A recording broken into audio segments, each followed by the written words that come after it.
Essa floresta toda, esse riacho, vai nos levar até a barragem do Salto. E na barragem do Salto nós vamos procurar fazer uma foto preta e branca no sistema analógico, usando materiais alternativos. Mas antes, vou caracterizar um pouco o ambiente onde a gente se encontra, que lugar que nós estamos e que importância isso tem para a região como um todo. Nós estamos em São Francisco de Paula, Rio Grande do Sul, num dos afluentes do rio Santa Cruz, que vai formar o rio Caí. Antes de formar o rio Caí, ele forma uma barragem, a barragem do Salto. Nessa pequena mata que estamos, a gente consegue encontrar os principais elementos formadores do bioma da Mata Atlântica, do tipo floresta umbrófila mista, ou mata de araucária, porque a gente vai ter a presença das araucárias, a presença das canelas, o xaxim, num subbosque bem estabelecido de mirtáceas, entre outras plantas menores, psicótrias, algumas plantas de transição dos tipos vegetais que nem a taquara lixa. Mas tem um organismo muito importante, fundamental, que a gente consegue observar aqui. Uma pequena volta na floresta é uma baita aula. Aqui a gente encontra fungos já secos, né? Essa é a parte cogumelo do fungo, né? O cogumelo é o corpo de frutificação, o fungo, o micélio do fungo, ele está por dentro de toda a madeira, como se fosse uma esponja, decompondo essa madeira. E a decomposição é importantíssima. A madeira dura, lignificada, se transforma num material macio porque os elementos estão voltando para o solo. O ciclo todo da natureza depende dos decompositores. Estamos numa altitude de cerca de 900 metros. Essa mata ela é diferente da Mata Atlântica ao nível do mar, pela composição vegetal. O primeiro indício é justamente a presença da araucária no dossel da floresta, formando a parte mais alta, a copa da floresta. E a araucária ela vai fornecer um alimento muito importante essa época do ano para a fauna local, que é o pinhão, a semente da araucária. Somente 3% dos pinhões acabam virando novas araucárias, justamente porque a araucária também depende dos animais para ser reflorestada, para ser plantada. A gralha azul talvez seja o principal fator nessa cadeia cíclica das araucárias. A gralha azul pega os pinhões com o bico e esconde eles, enterrando na terra, formando novas araucárias, permitindo que novas araucárias nasçam. Essa ideia toda para capturar uma imagem significativa de paisagem desse ambiente maravilhoso, procurando texturas, contrastes, paisagem, vegetação, rochas, o contraste do ser humano com a natureza, a adaptação da natureza às mudanças ambientais do ser humano, fazer algumas imagens representativas desses elementos tão fundamentais para a formação da história dessa região. Para fazer isso, vamos fazer de canoa, remando através dessas águas silenciosas.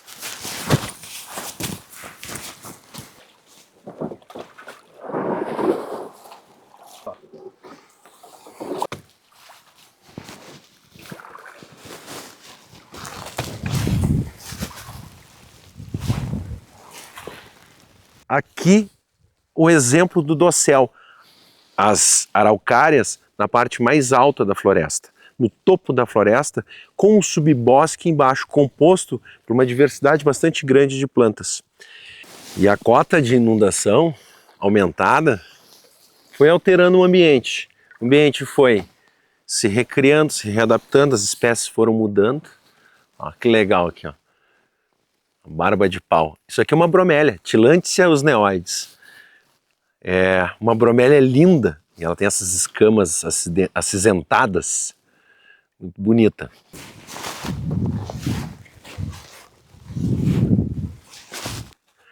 E no ambiente natural a gente sempre vai encontrando os nossos colegas, bichinhos. Aí uma das garças da região,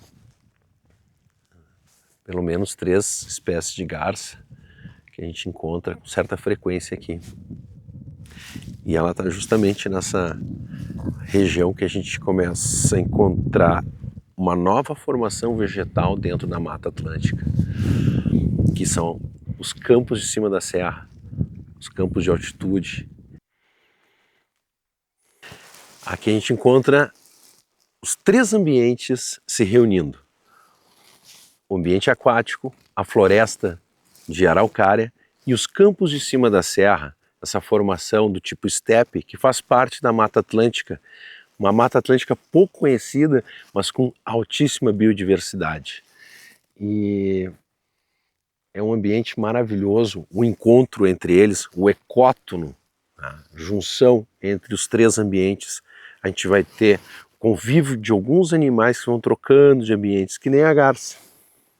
De outro afluente do Santa Cruz, aqui eu quero parar e olhar com calma essa paisagem, que é um lugar maravilhoso, e encontrar a foto perfeita, ou quase. Encontrar uma foto legal nesse lugar.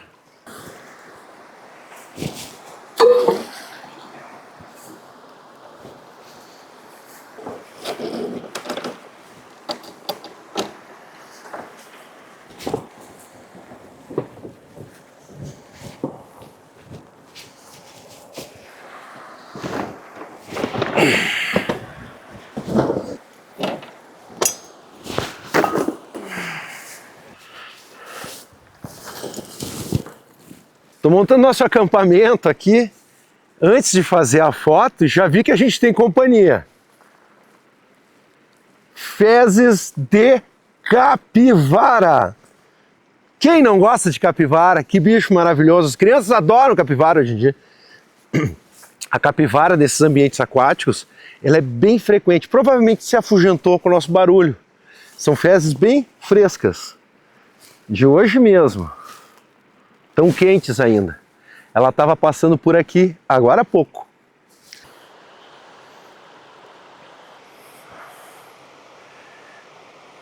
O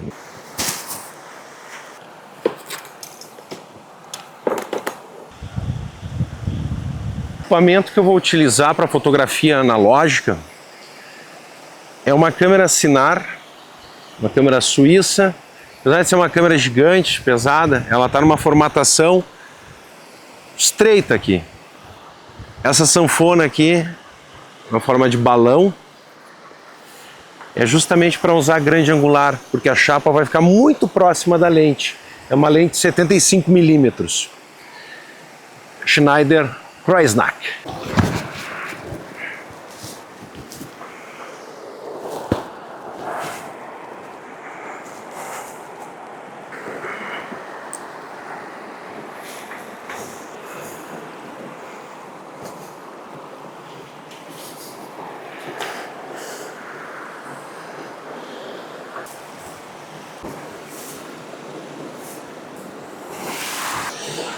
Eu vou fazer a composição e vou fazer o foco.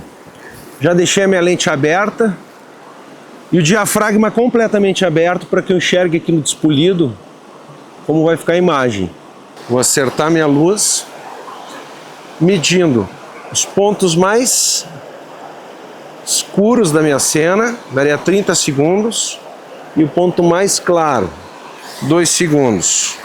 Eu vou fazer uma compensação no meu computador de bordo aqui. 45.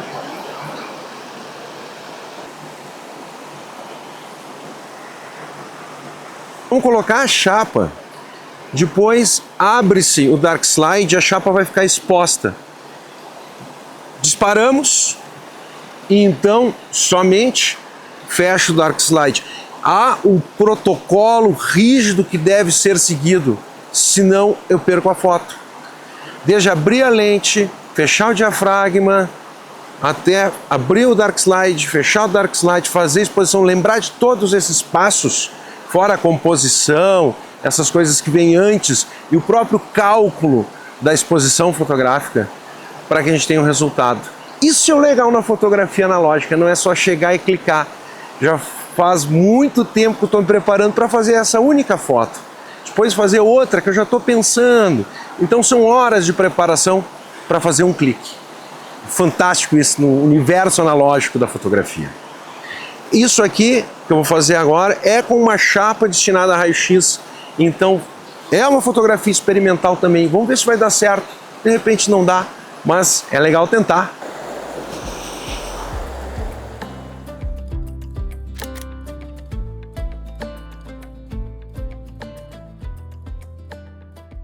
Eu faço uma anotação de cada uma das chapas que eu fotografo e mantenho minhas planilhas atualizadas, porque, diferente da fotografia digital que já sai com um arquivo EXIF, para mim recorrer posteriormente, como é que eu fiz aquela foto, por que aquilo deu tão certo, por que deu tão errado. Então anoto tudo, desde a tomada da foto, onde é que estava a luz alta, onde é que estava a luz baixa, qual foi a compensação que eu fiz, se tinha filtro, não tinha filtro, asa, tema, data e dados da revelação.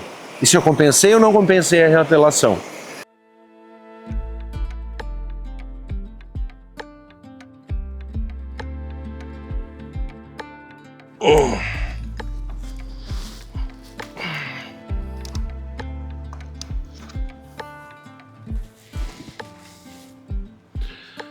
Encontrei uma árvore isolada que me pareceu plena no meio do campo, no meio das pedras. Nesse contraste de ambientes diferentes, a água, mata de araucária e a estepe, os campos de cima da serra, a gente encontra alguma árvore isolada de vez em quando, ou uma formação de pequenos bosques com algumas araucárias. Esses elementos isolados contra um céu azul e um campo amarelado, na foto preto e branco ficam sensacionais, são muito dramáticos.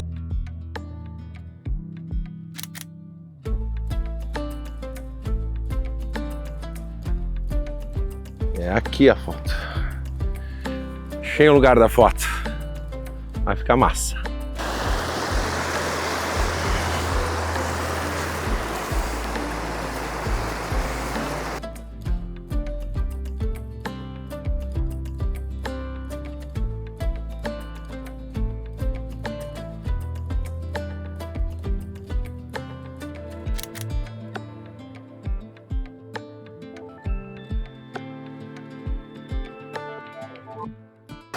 A fauna nesse local é bastante abundante também, justamente por essa interação entre ambientes diferentes, pelos ecótonos. A gente vai encontrar na água uma miríade de peixes, jundiás, traíras, joaninhas, as brancas ou tambicas, várias espécies de lambari, as violinhas, os cascudos, mas fora da água e nesse ambiente de interação a gente já viu que tem capivara. Tá? Fora as capivaras, aves aquáticas, furões, outros animais podem estar interagindo entre a água e a floresta. E um dos mais presentes que adora andar nesses campos aqui é o graxaim. O graxaim, o cachorro do campo, o cachorro do mato, é uma raposa e ele geralmente é visto andando entre as coxilhas. Há animais que não são daqui também. As lebres, os javalis, são animais exóticos, foram introduzidos no Rio Grande do Sul e com certa frequência a gente encontra eles nos campos de cima da serra, alguns mais no ambiente de mata, outros mais no ambiente de campo. A gente encontra os veados, veado virá é bastante comum a gente encontrar. Nas matas, os bugios. Os gatos, nos felinos, eu já encontrei várias vezes pegadas aqui de puma, o leão-baio, que é muito legal a gente encontrar as pegadas do puma próximo às pegadas das capivaras. Também as cutias e o mão pelada, que andam bem próximos, onde a gente vê as pegadas dos felinos. Também tem a jaguatirica, o gato do mato, que que a gente encontra com uma certa frequência. Os vestígios, tá? Mas é muito interessante ficar olhando vestígios, procurando pelos rastros. É uma forma de identificar a fauna local. Essa aqui é a drósera, uma plantinha carnívora típica desses ambientes mais úmidos, próximas à água, próximos a banhados. Plantinha incrível, carnívora, pouca gente conhece. Linda. E ela tem essa pilosidade, fica exudando uma substância. Muito legal, né? Muito, muito, muito delicada. Só vive nesses ambientes bem extremos. Que paisagem incrível. É incrível. Que lugar lindo.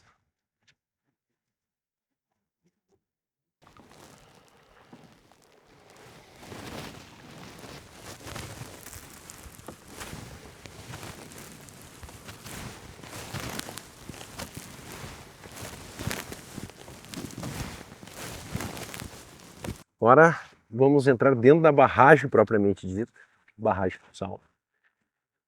Remar até uma ilha que eu chamo de Ilha do Quero-Quero.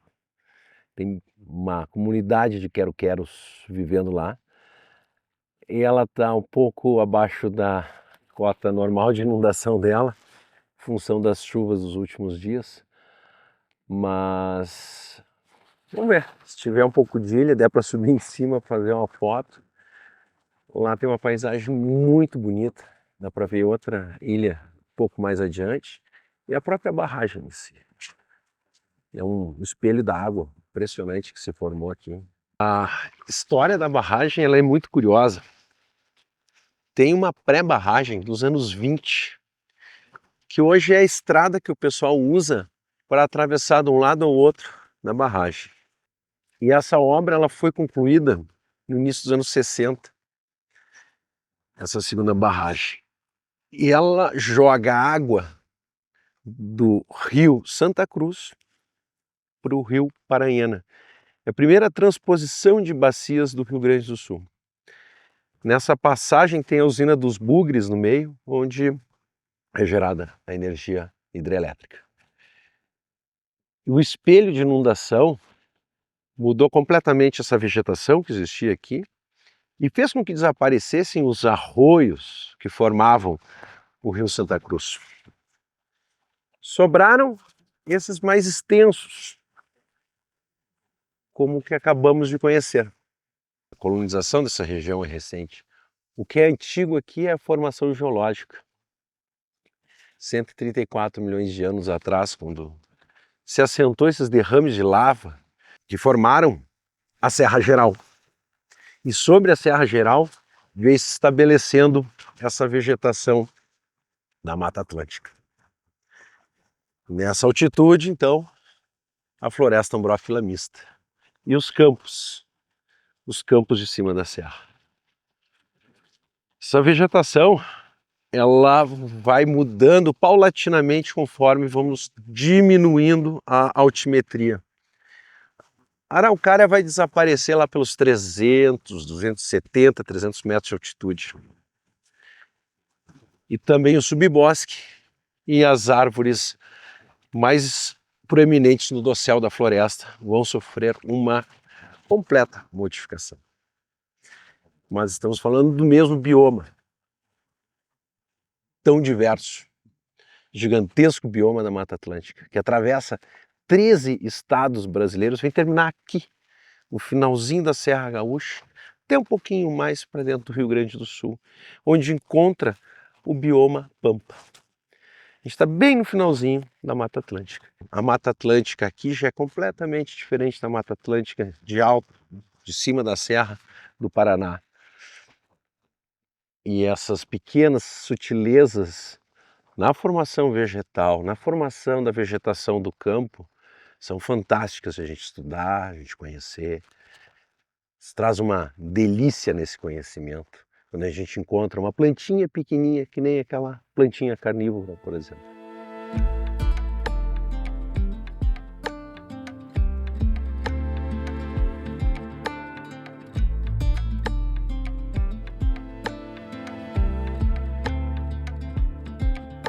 Caramujo ampulária. Estamos na ilha dos quero-queros. Ilha do quero-quero, para simplificar. Cheio de penas. Eles estavam por aqui, choveu, aumentou a cota e eles tiveram que se mandar daqui. Então a gente está andando dentro da água, está muito pouco espaço de terra, né? E é uma pena porque eles perderam a habitação deles, mas é uma habitação sempre provisória, porque a dinâmica da água faz com que eles venham para cá e vão embora com certa frequência. Muito próximo dessa ilhazinha já está à beira da barragem, onde a gente vai ter uma floresta de pinos.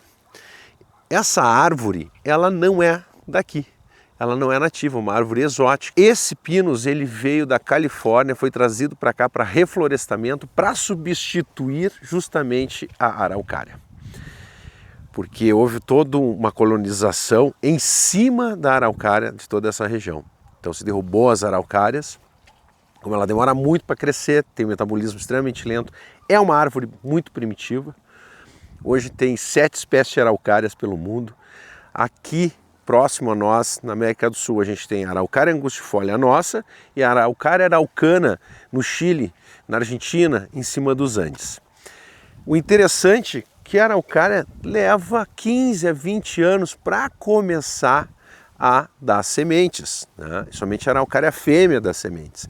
E tem toda uma restrição para ela conseguir colonizar novos espaços, que ela não consegue distribuir as sementes, ela vai depender lá da gralha azul, né, para levar as sementes para novos locais, porque as sementes caem embaixo da planta-mãe. Com isso, a distribuição da araucária também fica um pouco prejudicada. Contudo, trouxeram o pinus para fazer reflorestamento, cresce rápido, em 7, 8, 10 anos estão cortando os pinos, e com ele houve a colonização de espaços que anteriormente eram da araucária ou não. Como a gente está falando uma matriz de campos de cima da serra, pode ser que esses espaços fossem campos antes. De qualquer maneira, é uma árvore invasora, a gente já vê várias começar a aparecer pelas beiras da barragem espontaneamente, o que é um perigo. Ela tem uma dispersão promovida pelo vento, então ela consegue dispersar muito longe. E acaba, queira ou não queira, tomando o espaço das araucárias. Isso é uma tristeza. Eu vou fazer uma foto dos pinos pela paisagem, porque é uma paisagem alterada pelo ser humano, assim como a própria barragem onde a gente está. E isso configura uma paisagem como as paisagens urbanas, né? Ela existe. E eu acho que com essa luz, sol se pondo, eu vou ter um ingresso de cores laranjas, vermelhas, que com uma filtragem no preto e branco vai ficar muito legal. Vou adicionar um filtro vermelho e tentar deixar aquela folhinha, a acícula, né, aquela folha vermelha da araucária, mais esbranquiçada através do filtro. Interessante sobre essa acícula, outra característica ambiental, ela secreta uma substância alelopática, uma substância que funciona como um herbicida natural, não permitindo o crescimento de outras plantas juntos. Por isso, geralmente, onde tem pinus ilhote, só tem pinus ilhote. Não é bem assim. A gente está vendo uma adaptação das nossas árvores nativas no subbosque das plantações de pinos. Então, alguma coisa está acontecendo por aí. De qualquer maneira, é uma grande paisagem para encerrar um baita dia que foi hoje de fotografia pela Barragem do Salto, pelo Rio Santa Cruz e pelos seus afluentes.